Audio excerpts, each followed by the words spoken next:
Kumusta kayo? Sa dami ng nangyayari araw-araw, parang ang gulo, di ba? Pero ngayon, may susubukan tayong gawin. Paano kung kukunin natin lahat ng headlines sa loob lang ng isang araw at susubukang buuin ang kwento ng Pilipinas? Halika, samahan niyo ko. So, yun nga yung tanong, 'di ba? Ano ba talagang sinasabi ng isang araw na puno ng balita tungkol sa buong bansa? Sa unang tingin, parang wala talagang koneksyon. Magulo. Pero, isipin nyo, baka naman isa lang itong dambuhalang puzzle. At ngayon, yun ang gagawin natin.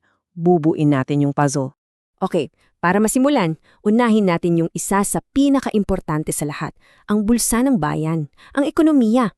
Kasi dito, agad nating makikita na may dalawang puwersang sabay na kumikilos. May humihila pababa at may nagtutulak naman pataas. Tingnan nyo tong numero na to, 17 piso at 70 sentimos. Ano yan? Well, ayon sa Philippine Statistics Authority, yan na lang daw ang farm gate price ng palay kada kilo. At alam nyo ba, yan na ang pinakamababa sa loob ng 3 taon. Grabe! Isipin nyo yun sa bawat kilong pinagpapaguran ng ating mga magsasaka, ganyan na lang ang balik sa kanila. Napakasakit na katotohanan yan, di ba? Ramdam na ramdam nila yan. Pero, at dito nga nagiging, complicated yung kwento. Dahil habang may ganitong hamon sa sektor ng agrikultura, sa parehong araw, mayroong ding magandang balita sa ibang parte ng ekonomiya. Parang siso lang, di ba? Habang may bumababa, mayroon din namang umangat. At hindi to basta-basta ha. Ito, 2.5 bilyong piso. Bilyon. Yan ang halaga ng isang bagong-bagong ICT infrastructure project na papasok sa Clark City. So anong ibig sabihin nito? Ibig sabihin, kahit na may mga sektor na nahihilapan, tuloy pa rin ang tiwala at ang pagpasok ng malalaking investment sa bansa. Okay, so mula sa pera at ekonomiya, lipat naman tayo sa mga taong nasa likod ng mga desisyon, sa mundo ng politika.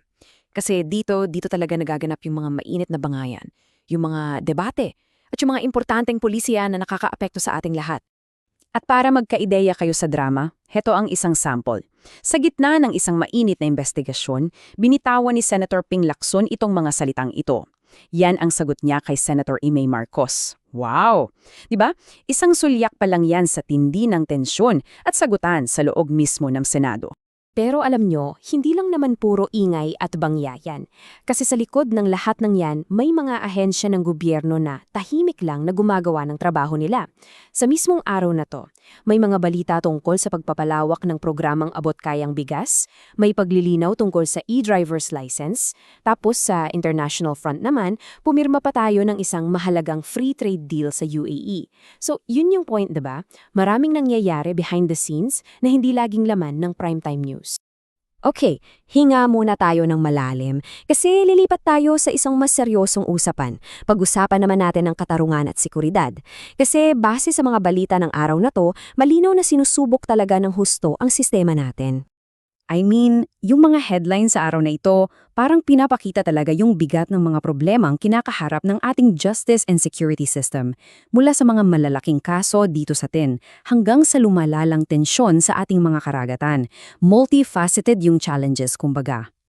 Okay, para mas malinaw, i-breakdown natin sa 3. Una, dito sa atin, local.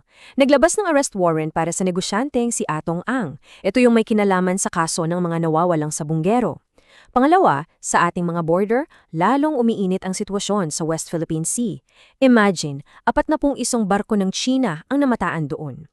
At pangatlo, sa international scene, may utos ng simulan ng extradition talks sa Portugal para sa isang high-profile corruption suspect. Kita nyo, may issue sa lupa, sa dagat, at maging sa labas ng bansa.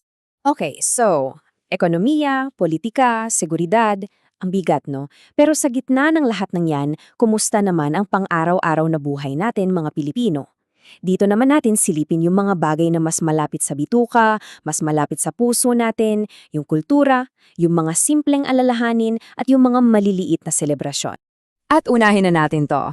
Sa mundo ng pop culture, may isang balitang literal na nagpayanig sa social media. Para sa milyon-milyong Filipino Army, ito na siguro ang pinakamalaking balita ng araw. Nag-announce ang BTS ng comeback album at world tour. Apoy bog, bang po?